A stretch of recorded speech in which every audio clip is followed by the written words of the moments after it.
Shalom Bapak Ibu Saudara-saudari yang terkasih di dalam Tuhan Yesus Kristus. Selamat datang kembali di pendalaman ajaran GKI Residen Sudirman. Saya Andre, hari ini akan bersama-sama kita akan membahas satu tema yang cukup krusial di dalam kebutuhan bergereja gitu ya. Karena tanpa adanya hal ini kemungkinan juga akan kesulitan faktor bertumbuhnya sebuah gereja. Nah, hari ini saya tidak sendirian akan membahas hal ini. Saya bersama dengan Pak Pendeta Andreas Daud. Shalom, Om. Shalom, selamat Shalom. pagi. Selamat pagi. Saya panggil Kak Andre aja ya, biar lebih Siap. mudah ya. Boleh.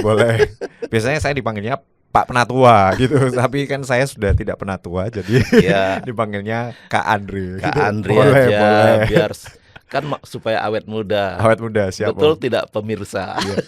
Umur cuma angka aja ya, Angka Om, ya. saja. Siap. Yang penting sehat ya. Amin, Sehat, Om. itu yang Puji penting. Tuhan. Oke, yuk kita akan membahas tentang tema ini, tapi sebelumnya kita akan berdoa terlebih dahulu. Mari kita berdoa. Ya Bapa yang baik, kami mengucap syukur dan berterima kasih untuk segala hal yang sudah Tuhan sediakan dalam hidup kami. Dan kami juga bersyukur ya Bapa, kami masih dipertemukan hari ini untuk kami boleh bisa berbincang-bincang, untuk kami bisa belajar bersama ya Tuhan tentang pendalaman ajaran, khususnya untuk tema hari ini tentang regenerasi ya Tuhan. Tuhan, kami tahu dan kami yakin ya Bapa bahwa segala hal yang berhubungan dengan gereja ini semua dalam naungan-Mu saja. Tapi Ya, kami hari Tuhan ini Yesus. akan belajar ya Tuhan, bagaimana dengan sengaja kami akan membantu atau kami akan melakukan regenerasi di dalam gereja kami juga. Tuhan pimpin kami, buka hati kami Ya, supaya Tuhan. kami dapat mengerti, dapat memahami dan juga melaksanakannya ya Bapa. Terpujilah nama-Mu, dalam nama Yesus Kristus kami berdoa. Amin. Amin. Amin. Oke, Om. Ya.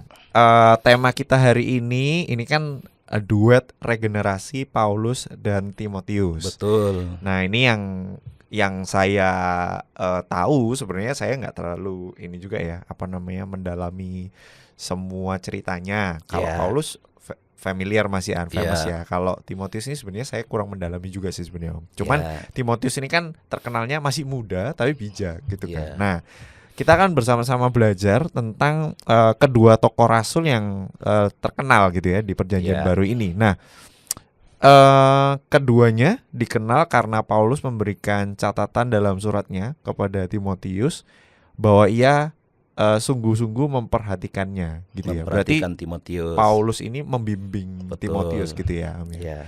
Nah, berbicara tentang tema ini, sebenarnya apa yang dimaksud sama regenerasi dalam cerita Paulus dan Timotius ini sebenarnya, Om? Ya, baiklah. Tema kita kan duet regenerasi Paulus dan Timotius. Nah, sebelum kita masuk lebih dalam kepada tema ini, ada baiknya secara umum kita coba pahami dulu apa sih sebenarnya regenerasi itu ya. Nah, secara umum kalau kita perhatikan yang namanya regenerasi itu sesuatu yang berbicara tentang proses pergantian, peralihan, meneruskan atau perpindahan estafet tugas atau tanggung jawab dari generasi yang lebih tua ke generasi yang lebih muda, itu secara umum. Secara umum, oke. Nah, walaupun regenerasi ini tidak selalu harus dari yang tua kepada yang muda, tidak selalu harus dari yang senior secara usia kepada junior secara usia. Bisa jadi yang usianya junior tetapi dia mempunyai kapabilitas tertentu, namun mau diturunkan atau dilanjutkan kepada secara usia lebih senior tetapi dia tidak punya kapabilitas itu. Oke, itu itu juga disebut regenerasi bisa juga. dalam bentuk regenerasi. Atau dari seseorang yang sekalipun dia usia muda tetapi dia bisa dalam bidang tertentu yang ingin diregenerasikan ke yang lain yang belum bisa, walaupun yang belum bisa ini masih sudah tua. Ya. Jadi proses-proses itulah mengalihkan atau pergantian atau perpindahan estafet tugas tanggung jawab kepada yang tua kepada yang muda, yang bisa kepada yang belum bisa, dan seterusnya, seperti itulah ya. Nah, jadi misalnya begini, Kak Andre, kalau di dunia organisasi ya atau kepemimpinan itu kan terkait dengan perpindahan kepemimpinan atau kelanjutan tanggung jawab atau kekuasaan. Bisa dari yang tua kepada yang muda, yang senior kepada junior dan seterusnya. Itulah secara umum terkait dengan yang namanya regenerasi. Oke. Nah, kalau kita maju secara spesifik dalam konteks duet regenerasi Paulus dan Timotius, tema kita ini khususnya dikaitkan dengan teks yang ditawarkan, yaitu 2 Timotius pasal 1 ayat 3 sampai 8 ini. Itu jelas berbicara tentang regenerasi dalam konteks spiritual, spiritualitas, kerohanian, lalu pelayanan dan kepemimpinan. Itu menjadi satu kesatuan. Jadi inilah yang nanti kita akan dalami dalam bentuk dalam konteks duet regenerasi Paulus dan Timotius itu. Seperti itu, Kak Andre. Oke. Ya. Jadi karena kita belajarnya, tapi ini yang konteksnya normal ya mestinya. Ya, karena Paulusnya usianya senior. lebih senior, Ya. kalau yang Timotius ini yang lebih junior. Lebih gitu kan. junior. Nah, kalau dari tentang tema duet regenerasi Paulus dan Timotius ini, Ya. sebenarnya apa yang bisa kita hayati dan bagaimana sih sebenarnya prosesnya? Apakah itu dituliskan di dalam bacaan kita dan apakah cukup tepat gitu disebut duet regenerasi sementara keduanya itu sangat beda usianya gitu? Ya, sangat jauh. Heeh. Nah, Kenapa kemudian disebutnya dikatakan duet. Nah, itu. Ya, inilah yang sangat menarik. Tapi sebelum kita mendalami tema ini, lalu kemudian kita mau menghayati bagaimana prosesnya, lah apakah cukup tepat disebut duet regenerasi sementara perbedaan begitu tajam Jauh. gitu ya, secara usia, bahkan secara pengalaman dan lain sebagainya. Nanti kita lihat. Nah, kita perlu tahu dulu bahwa memang surat 2 Timotius ini adalah surat yang terakhir dari Paulus untuk Timotius, yang kalau kita baca selalu disebut Timotius itu anak rohaninya Paulus, gitu ya.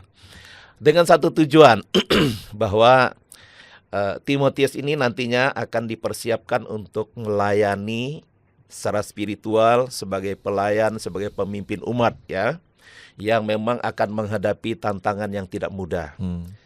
Dari segi dia berhadapan dengan jemaat yang sangat bervariasi, kemudian juga usianya yang masih muda, tetapi juga jangan salah tidak kalah penting yang menjadi concern Paulus kenapa perlu mempersiapkan Timotius ini, dia akan berhadapan dengan banyak ajaran sesat.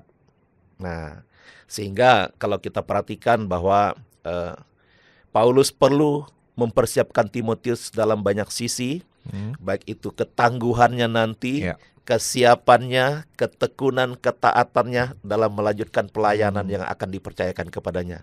Nah, itu sebabnya kita perlu lihat latar belakangnya dulu, Kak Andre. Benar.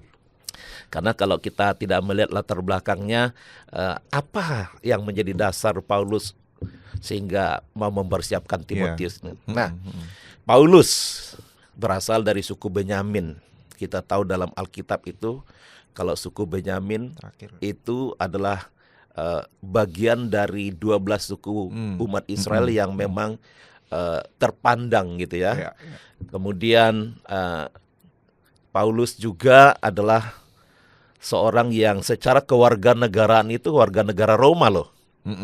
Nah, kita tahu Roma waktu itu secara kebudayaan luar biasa, sangat mendunia sekali. Dan suka tidak suka, mau tidak mau, Paulus pun akan mengalami atau mendapatkan hal-hal yang hebat dari karena dia menjadi warga negara Roma. Nah, sedangkan kalau kita perhatikan, karena Paulus ini adalah lahir dari suku Benyamin yang adat istiadat keyahudiannya luar biasa, terutama keketatannya mengamalkan Taurat Tuhan. Kita tahu anak-anak Israel itu kalau mendalami Taurat Tuhan itu mulai usia dini sekali itu. Sehingga dia memang lahir dan bertumbuh di lingkungan yang memang memenuhi syarat yang memadai untuk menjadikan dia bertumbuh menjadi seorang yang hebat. Nah, ditambah lagi kalau kita perhatikan sejarah pendidikannya itu yang formal, dia itu seorang murid Gamaliel, seorang tokoh guru besar dalam hal Taurat yang sangat hebat. Nah, Paulus ini salah satu murid yang cukup hebat juga. Nah, jadi dari latar belakang kelahirannya, konteks keluarganya, lalu latar belakang pendidikannya, Paulus bukan orang yang main-main. Paulus memang dipersiapkan luar biasa. Nah, saya lanjut sedikit lagi ya.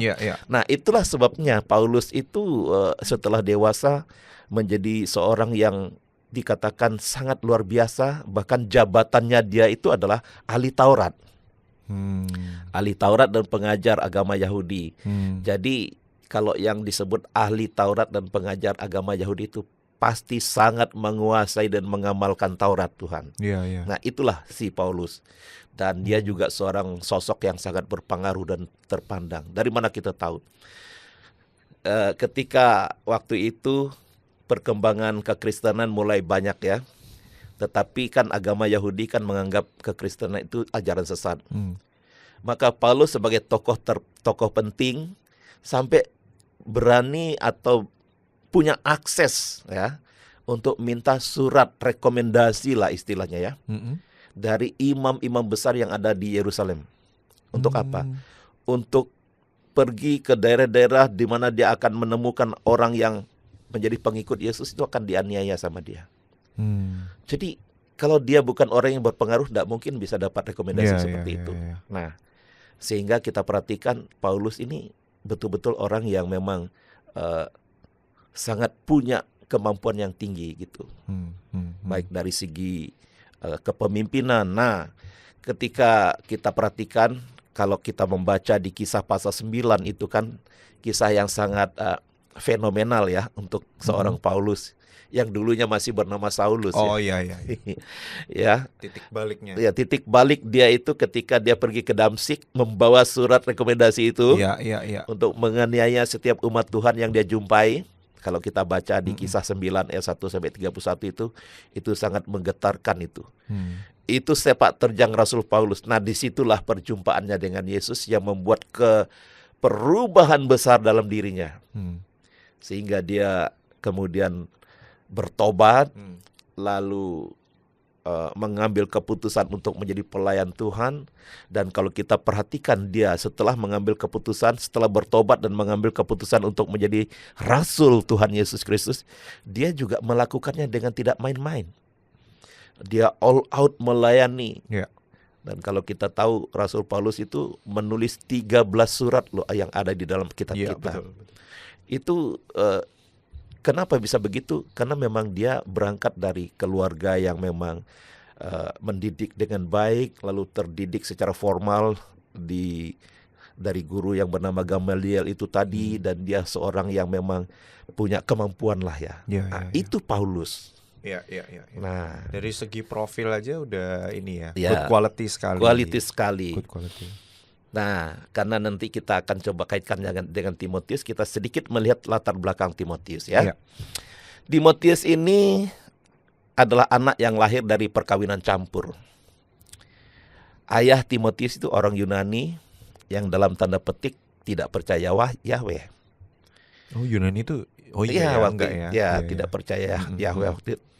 Artinya lahir dari pasangan yang tidak seiman. Nah, yaitu Ibu Eunike itu.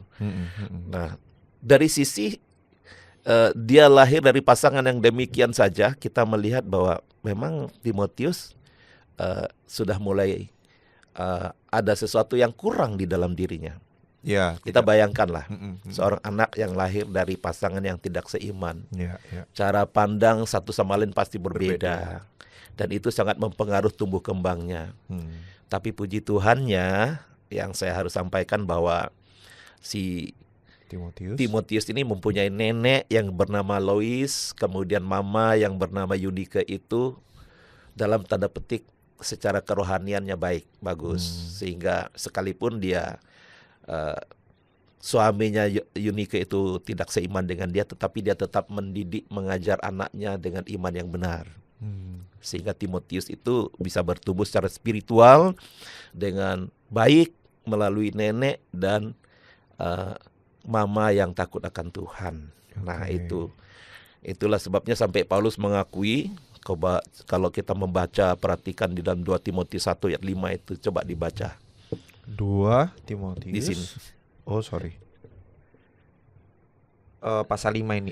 Ayat 5. Ya. Sebab aku teringat akan imanmu yang tulus ikhlas, iman yang pertama-tama hidup di dalam nenekmu Lois dan di dalam ibumu Yunike, dan aku yakin hidup juga di dalam dirimu. Nah, Ya. ini sebuah pengakuan dari Paulus tentang iman Timotius yang memang diwariskan dari iman neneknya dan juga mamanya Lois. Ya. Nah, itu. Jadi kita harus akui bahwa meregenerasi iman itu memang harus dari sejak dini, dari keluarga. Nah, itu. Lalu tidak kalah penting kita perhatikan juga kepribadian Timotius. Oke. Timotius ini, Kak Andre, adalah anak yang sederhana. Dia lemah dan dia juga minderan orangnya, pemalu ya. Jadi kurang percaya diri, bahkan bisa dikatakan seorang pemuda yang jika tidak didorong, tidak bergerak, artinya pasif gitu loh. Nah, itu jelas dikatakan di dalam 1 Timotius 4 ayat 16 sampai 17 itu. Paulus mengatakan jangan malu karena engkau muda. Oh, iya. Itu mau menggambarkan bahwa memang Timotius ini anak yang sederhana dan tidak sehebat seperti yang kita dengar dari Paulus. Kita tahu tentang si Paulus tadi. Ya, kalau dibandingin, di compare jauh sangat. Kemudian, tapi disinilah kita melihat proses yang dilakukan Paulus itu ini luar biasa. Nah, Timotius juga kalau dilihat dari bacaan 2 Timotius pasal 2 ayat 22, coba tolong dibaca itu. 2 Timotius 2 ayat yang 22. Iya. 2 Timotius 2 ayat 22. Ini. Ya. Jauhilah nafsu orang muda, kejarlah keadilan, kesetiaan, kasih dan damai sejahtera bersama mereka yang berseru kepada Tuhan dengan hati yang murni. Ya. Dari bacaan itu kita melihat nasihat Paulus itu ada kaitannya dengan kepribadian Timotius yang memang labil ya. Bahkan mungkin dia juga bisa orang yang gampang terbawa arus. Karena masih muda. Karena masih muda. Dan itu memang berangkat dari kepribadian dia yang tadi saya bilang itu bukan anak yang tough seperti orang-orang lain gitu ya. Mengapa begitu? Karena latar belakang keluarganya. Tapi sekali lagi, sekalipun dia lahir dari latar belakang yang tidak seiman, namun anugerah Tuhan sehingga membuat imannya bertumbuh dari nenek dan mamanya itu yang menjadi baik. Begitu. Jadi intinya, Kak Andre, kalau kita perhatikan dari latar belakang kedua tokoh yang katanya akan berduet ini, Timotius adalah seorang yang banyak kelemahan. Sementara Paulus adalah seorang yang sangat hebat. Dalam tanda kutip sempurna. Ya. Nah, terus jadi kalau misalnya ternyata kedua tokoh ini sangat beda banget latar belakangnya. Nah, pertanyaannya gimana terus proses regenerasi dari duet yang berbeda jauh ini gitu? Ini yang sangat menarik ya.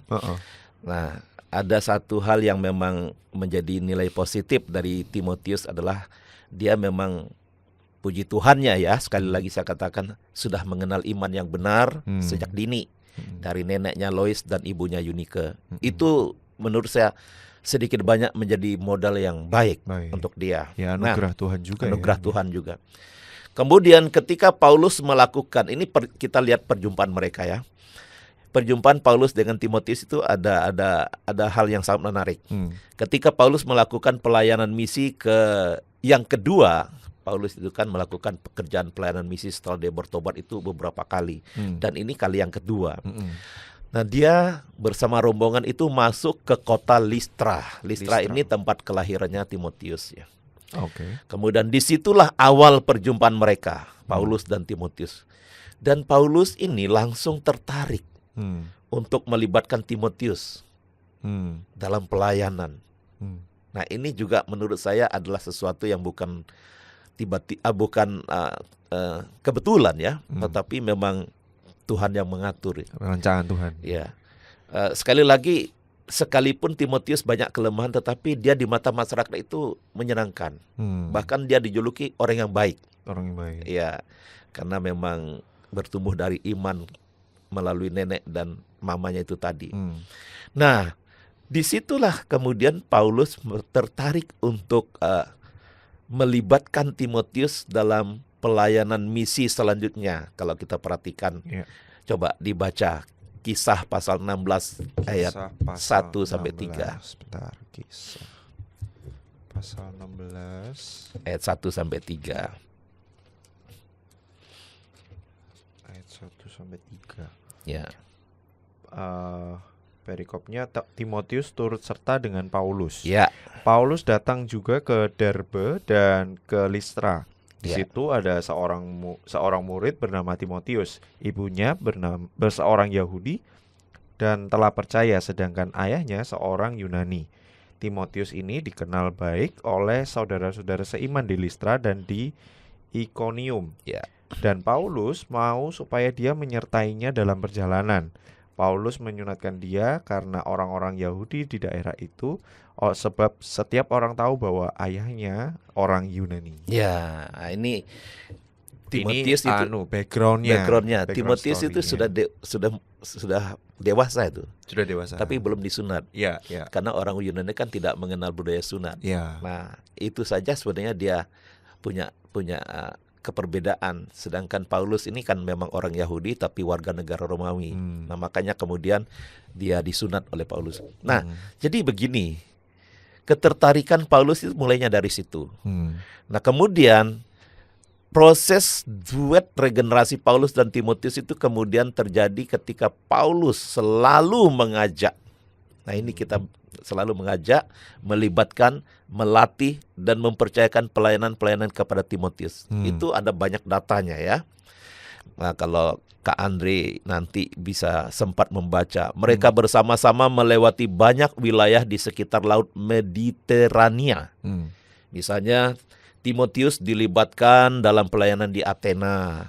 Datanya di Kisah 17 ayat 15, di Korintus, kemudian di Filipi, di Kolose, di Tesalonika, di Efesus, dan banyak lagi tempat.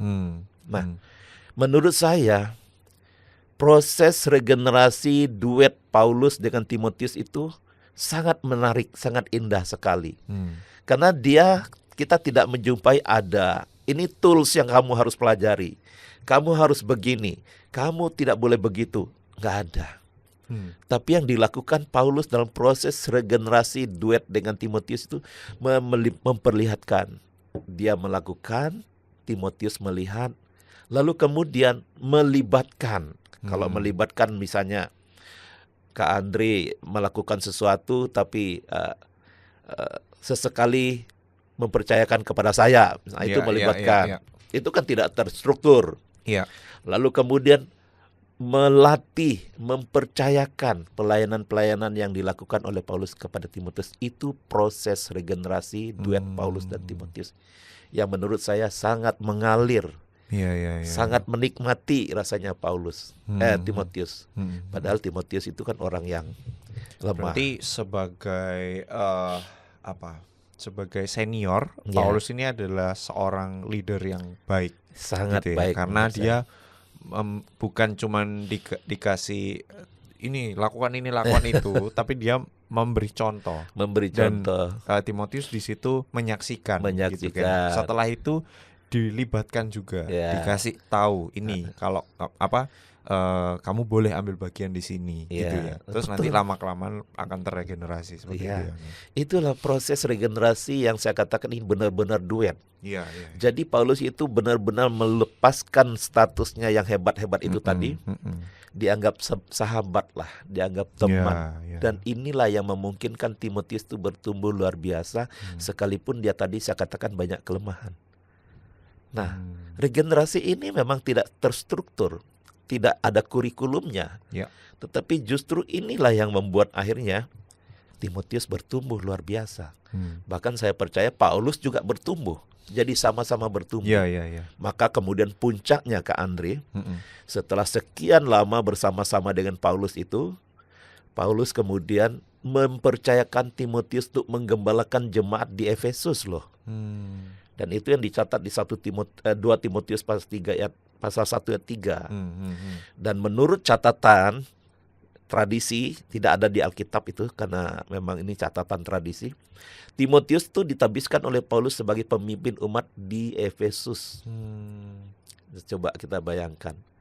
Jadi berhasil kan regenerasinya.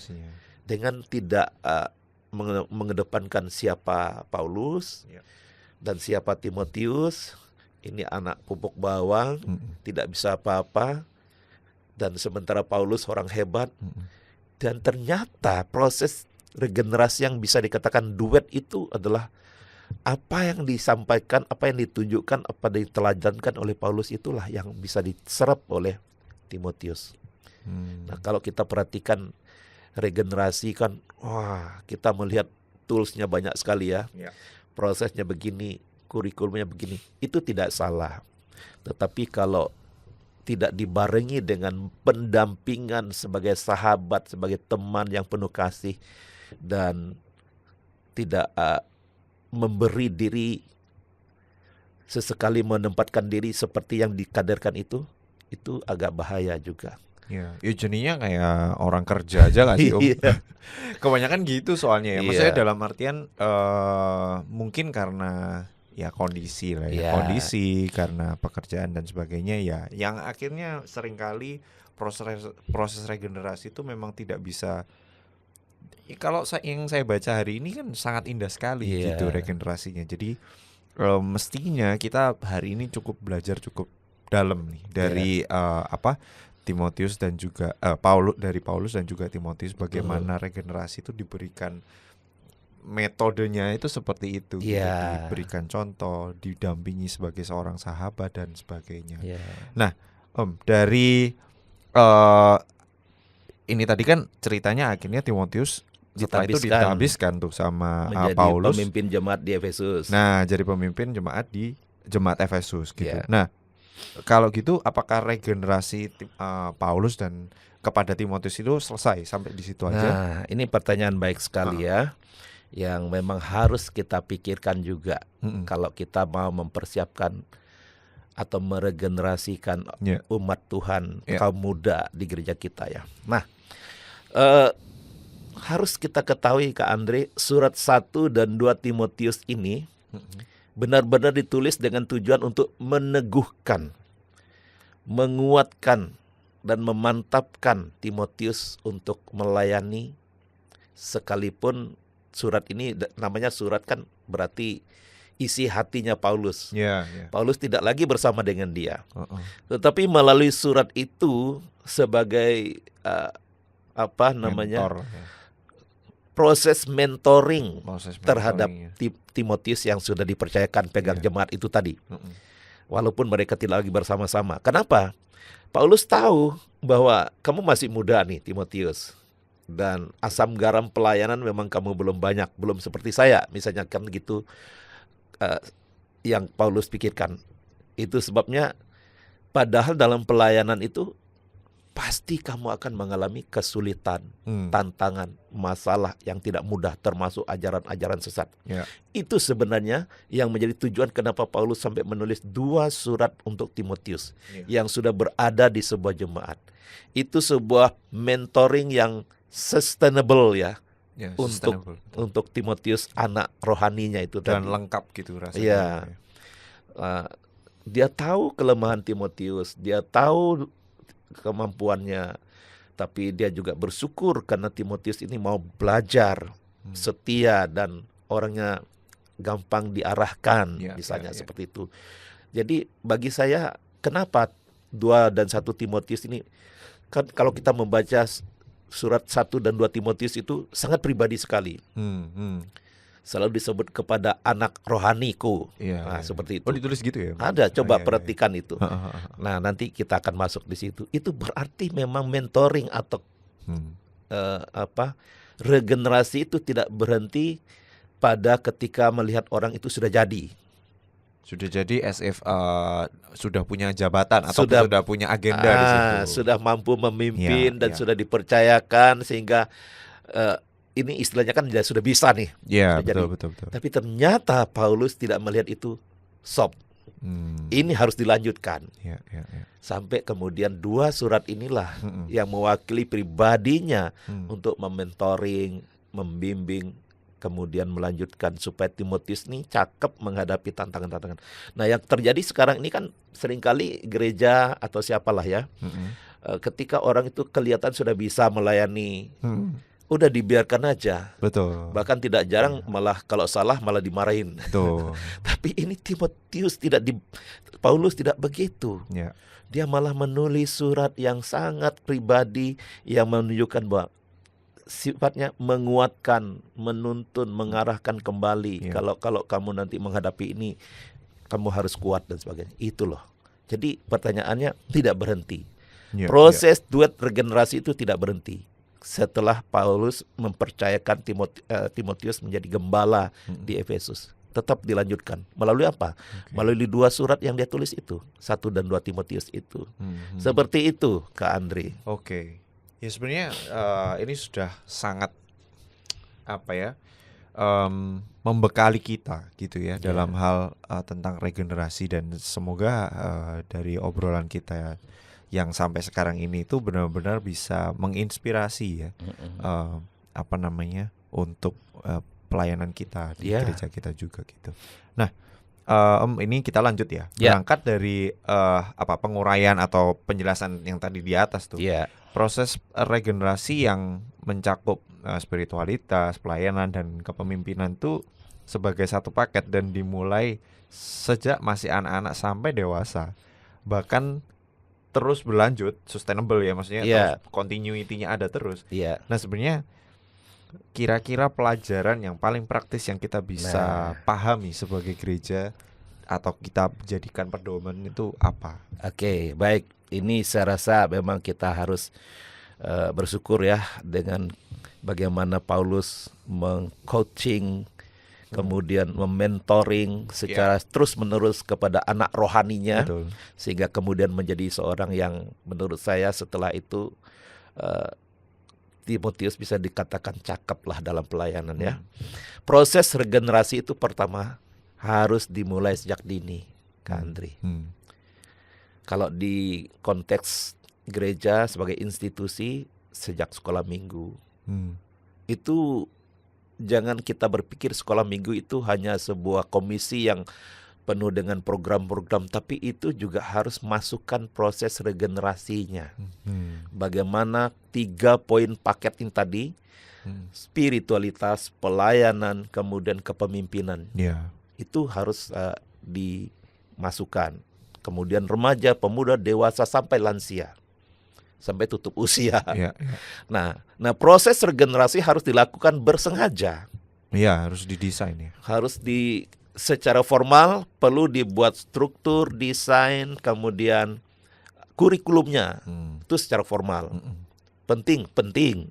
Tetapi hati-hati, jangan sampai kaku. Betul. Jangan sampai kemudian membuat yang akan diregenerasikan ini malah bosan, malah nggak suka, kemudian malah takut dan lain sebagainya.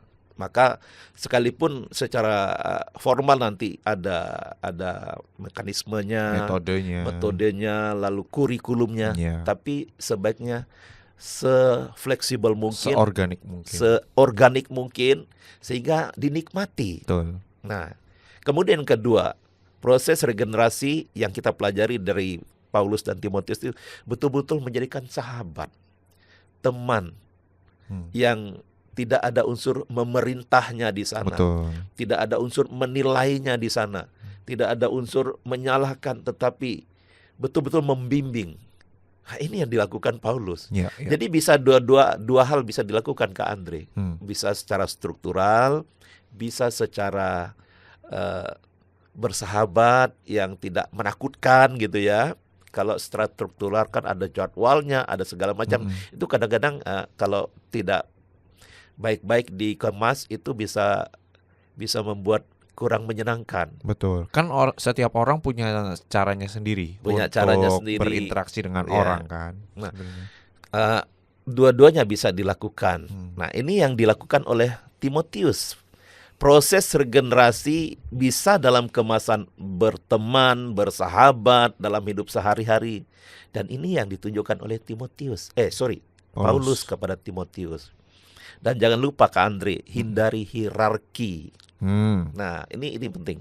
Hal yang menarik dari duet regenerasi Paulus dan Timotius ini adalah Paulus yang senior tidak memposisikan diri sebagai leader, pemimpin yang harus menunjukkan otoritasnya. Bukan bosi. ngebosi. Iya. Kalau bahasanya sekarang itu, kalau bos itu tipenya yang memerintah dari atas. Iya. Kalau yang bersama-sama itu leader. Leader. Ya. Kalau bahasanya gitu sekarang. Oh iya, jadi leader yang benar lah ya. Iya, betul. Nah, itu. Tetapi kita lihat Timotius seperti tadi kita lihat data, kemana dia pergi dia ajak, dia tunjukkan. Itu benar-benar menjadi sahabat ya menurut saya. Menjadi rekan. Sehingga hampir di setiap pembuka suratnya, kalau kita perhatikan, dari Paulus dan Timotius. Oke. Bukan dari Paulus yang Dan adalah tim, seorang ya. rasul dan Timotius sebagai anak buah, enggak ada. Iya. Tapi dari tim Paulus dan Timotius, itu apa maknanya? Ini dia menunjukkan bahwa kami ini rekan sekerja. Ya. Tidak ada yang lebih tinggi dan lebih bawah, Ya. sekalipun pada realitanya memang seperti itu. Nah, ini akan menunjukkan kesan bahwa benar-benar Paulus ini mendampingi, membimbing, sehingga enjoy. Ya. Itu yang dialami oleh Timotius. Betul. Begitu. Nah, kemudian regenerasi tidak selalu senior junior ya. Tadi di depan kita tadi sudah udah bilang. bahas, ya. Bisa dari senior ke junior, oke. Bisa dari junior secara usia kepada yang senior secara usia. Tetapi yang senior, yang junior usia ini lebih menguasai. Punya capability-nya. Punya capability yang perlu diregenerasikan kepada yang senior. Jadi perkara usia jangan terlalu kaku. Ya. Yang penting dia punya sesuatu yang bisa diberikan kepada yang junior dan sebaliknya seperti itu.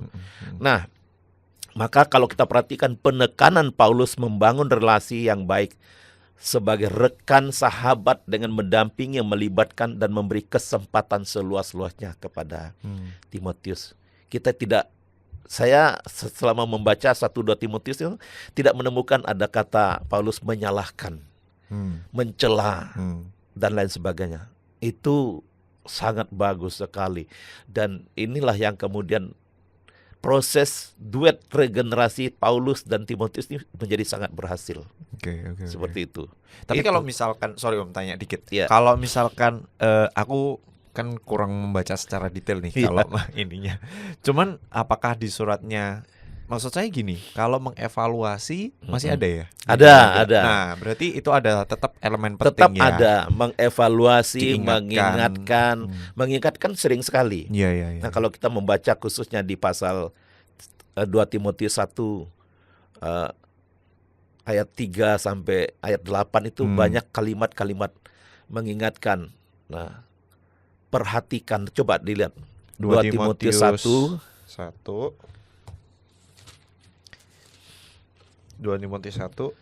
ya. Mulai dari ayat yang ke 8 sampai 10. 8. Oh ya ini.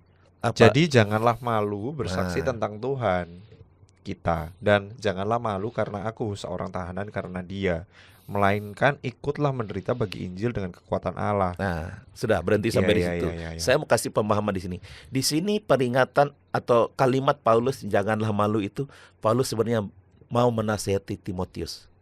Ada hal-hal yang mungkin tidak terlalu positif di antara kita secara manusia ya. Paulus kan dipenjarakan karena Tuhan. Jangan kamu malu karena itu. Tuh. Nah, coba lanjutkan di ayat yang ke-11-12. Ayat ke-11. Untuk Injil inilah aku telah ditetapkan sebagai pemberita, sebagai rasul dan guru. Itulah sebabnya aku menderita semuanya ini, tetapi aku tidak malu. Sebab aku tahu kepada siapa aku percaya, dan aku yakin bahwa Dia berkuasa memelihara apa yang telah dipercayakannya kepadaku hingga pada hari itu. Nah, ini Paulus sangat jelas mengatakan bahwa akan ada penderitaan yang kamu alami. Seperti yang aku sudah alami. Iya. Tapi Dan kamu ini harus cara kuat. berpikirnya. Cara berpikirnya seperti itu. Dia tunjukkan ke dirinya, tapi apa yang dia sampaikan itu mantul kepada orang yang dia dampingi itu. Wow, Ini keren luar sih. biasa, Iya, iya. memantulkan pengalamannya kepada Ya, ya, ya. yang didamping. Ayat 13 sampai 8. Ayat 13 saja deh. Ayat 13. Peganglah segala sesuatu yang telah engkau dengar dari aku sebagai contoh ajaran yang sehat, dan lakukanlah itu dalam iman dan kasih di dalam Kristus Yesus. Nah, peganglah itu, lakukanlah Ya, itu. ya, ya. Ini kan sebuah perintah, tetapi ternyata terasa tidak perintah. Iya, iya. Dan itu gampang diterima. Iya. Itu cara-cara Paulus meng-coaching si Hebat sih. Timotius. Iya, iya, iya. Cara-cara dia meregenerasikan. Makanya tepat dikatakan duet regenerasi Paulus yang senior dengan Timotius yang junior. Junior banget. Begitu Kak Andri. Bagus banget sih ini. Sebenarnya ini bisa jadi sebuah ajaran yang sangat menarik. Ya. Dan buat para aktivis dan juga yang aktif Betul. melayani Iya. ini jadi bahan atau resep yang sangat nikmat untuk dinikmatin sebenarnya Iya. bahan ini ya hari ini ya. Iya. Oke, ada lagi mungkin closing statementnya juga. Ya, saya ada satu hal yang saya lupa. Paulus iya. itu memberitahu sesuatu tuh bukan dengan cara memerintah atau bukan dengan cara menunjukkan ini yang benar, itu salah, ini benar, ini salah, tapi dengan mengkondisikan. Mengkondisikan itu misalnya Kak Andre nih pintar MC ya. Nah, ketika Kak Andre melakukan tugas MC itu secara tidak langsung mengkondisikan saya untuk melihat tuh. Itu yang dilakukan oleh Timotius, Paulus kepada Timotius. Ya, Dan dia sangat menghindari menuntut. Menuntut harus perfect, harus bisa, harus yang sudah jadi, harus yang punya kapabilitas. Nah, ini yang saya harus saya katakan saya kurang senang. Kita coba lihat, banyak sekali kalau mau mencari personal untuk pelayanan-pelayanan baik itu kepanitiaan atau apapun juga, kita tuh tergoda untuk cenderung berpikir yang kelihatan bisa, yang sudah kelihatan kemampuannya dan sebagainya. Tapi kita lupa bahwa sebenarnya yang tidak kelihatan itu justru yang bisa di coaching dengan baik nanti. Nah, ini Paulus tidak melakukan itu loh. Ada banyak anak-anak muda yang lain saya yakin, tapi kenapa Timotius yang dibawa sama dia dan dianggap lemah? Nah ini, jadi jangan pernah merendahkan orang yang kelihatan mungkin ya kayak nggak bisa apa-apa. Justru kita harus melibatkan mereka sebetulnya. Seperti itu, Kak Andri. Ya, itu sebuah peringatan juga sih ya sebenarnya dari awal pemilihan itu aja udah. Nah, kita sering kali terjebak di situ. Betul. Baik itu di lingkup kemajelisan, di lingkup pengurus komisi dan sebagainya. Saya tuh pikir kenapa ya sampai kemudian ada pernyataan dia mah nggak bisa, yang ini yang bisa. Itu menurut manusia. Kita harus kembali kepada apa yang Tuhan katakan kepada Samuel. Manusia melihat dari luarnya, tapi Tuhan melihat hatinya. Ya, betul. Itu Kak Andri. Siap, terima kasih Om Andreas. Mungkin ada closing statement Ya, yang harus disampaikan. Closing statement yang mau saya sampaikan adalah kita sebagai gereja mesti memandang atau memperlakukan bahwa semua unsur atau segmen dalam gereja adalah penting. Komisi remaja, anak, remaja, pemuda, lansia, dewasa, semuanya penting. Dan dapat berkontribusi dalam proses regenerasi. Nah, itu penting. Kemudian gereja harus menghayati bahwa kesinambungan pelayanan gereja adalah suatu keniscayaan. Sehingga kita perlu mempersiapkan dengan regenerasi yang benar, yang tepat. Yang ketiga, gereja harus secara bersengaja mempersiapkan dan membimbing melalui mengkondisikan berbagai pembekalan latihan boleh dilakukan, tetapi jangan menekan dan harus bersifat fleksibel sehingga bisa dinikmati. Nah, ini prosesnya Betul. yang harus penting. Tapi yang terpenting adalah Tuhan kita itu selalu membimbing yang terbaik buat gerejanya. Sehingga kalau proses regenerasi di gereja mungkin mandek-mandek, barangkali kita perlu minta betul-betul Tuhan bimbing kita. Betul. Saya percaya Tuhan akan tolong kita. Seperti itu, Kak Andre. Terima kasih banyak Om Andreas untuk sama-sama. materinya hari ini. Sungguh memberkati. Saya sendiri secara personal terberkati dan belajar banyak. Semoga kita bisa aplikasikan dan kita bisa melihat ya karya-karya regenerasi di karya layanan di GKRS Betul dan Sudirman sekali. juga gitu. Ya. Dan juga buat gereja yang bagi yang menonton juga ya, belum tentu di GKRS dan Sudirman, tapi saya rasa obrolan kita hari ini kita bisa memetik banyak hal. Regenerasi bukan hanya masalah cuman cari orang yang bisa dan udah selesai, tapi ternyata kita juga harus belajar untuk bagaimana menjadi seorang sahabat yang baik, bagaimana kita harus mendengarkan, bagaimana kita harus mengarahkan dengan baik gitu ya. Betul sekali. Ya, saya rasa cukup Baik. kompak kita punya pendalaman ajaran hari ini dan cukup memberkati luar biasa. Mungkin bisa minta tolong Om Andres untuk pimpin kita dalam doa. Baik, mari kita berdoa.